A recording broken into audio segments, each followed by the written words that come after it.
తదుపరి కర్కాటక రాశి వారి ఫలితములు.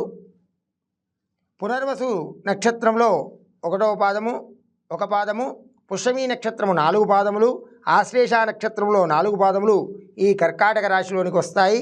ఈ కర్కాటక రాశి వారికి ఈ సంవత్సరము 14 ఆదాయము 2 ఖర్చు, రాజపూజ్యం 6, అవమానం 6.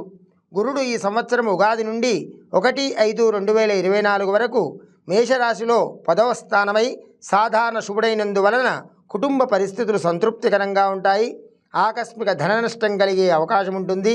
వృధా ప్రయాణాలు ఎక్కువగా చేస్తారు. బంధుమిత్రులతో కలహించుకోకుండా జాగ్రత్తగా ఉండడం మంచిది. వృత్తి ఉద్యోగ రంగాల్లో సహనం వహించక తప్పదు. తిరిగి 2/5/2024 నుండి సంవత్సరాంతం వరకు వృషభ రాశిలో 11వ స్థానమై శుభుడై ఉన్నందువలన అన్ని కార్యములందు విజయాన్ని సాధిస్తారు. అంతటా సౌఖ్యాన్ని పొందుతారు. శత్రు బాధలు ఉండవు. శుభవార్తలు వింటారు. గౌరవ మర్యాదలు అధికమవుతాయి. అద్భుత శక్తి సామర్థ్యాలను పొందగలుగుతారు. కుటుంబంలో అభివృద్ధితో పాటు ఆకస్మిక ధనలాభం కలుగుతుంది. శని ఈ సంవత్సరం ఉగాది నుండి సంవత్సరాంతం వరకు కుంభరాశిలో 8వ స్థానమై సాధారణ శుభుడై ఉన్నందువలన ప్రయత్న కార్యాలకు ఆటంకాలు ఏర్పడతాయి. బంధుమిత్రులతో జాగ్రత్తగా మెలుగుట మంచిది. ఆకస్మిక కలహాలకు అవకాశం ఉంటుంది. ధన నష్టాన్ని అధిగమించుటకు రుణ ప్రయత్నం చేస్తారు.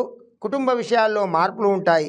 రాహు ఈ సంవత్సరం ఉగాది నుండి సంవత్సరాంతం వరకు మీనరాశిలో 9వ స్థానమై సాధారణ శుభుడై ఉన్నందువలన తలచిన కార్యాలకు ఆటంకాలు ఏర్పడతాయి.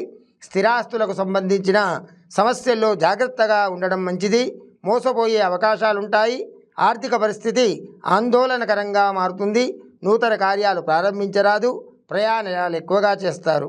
కేతువు ఈ సంవత్సరం నుండి సంవత్సరాంతం వరకు కన్యారాశిలో 3వ స్థానమై శుభుడై ఉన్నందువలన నూతన వ్యక్తులను నమ్మి మోసపోరాదు. సంఘంలో అప్రతిష్ట రాకుండా జాగ్రత్త పడడం మంచిది. ప్రయత్న కార్యాలకు ఆటంకాలు ఎదురవడంలో ఇబ్బంది పడతారు. దైవ దర్శనానికి ప్రయత్నిస్తారు. రుణ ప్రయత్నాలు ఆలస్యంగా ఫలిస్తాయి. సోదర వైరం కలిగే అవకాశం ఉంది. కాబట్టి బంధువుల విషయంలో జాగ్రత్తలు వహించడం మంచిది.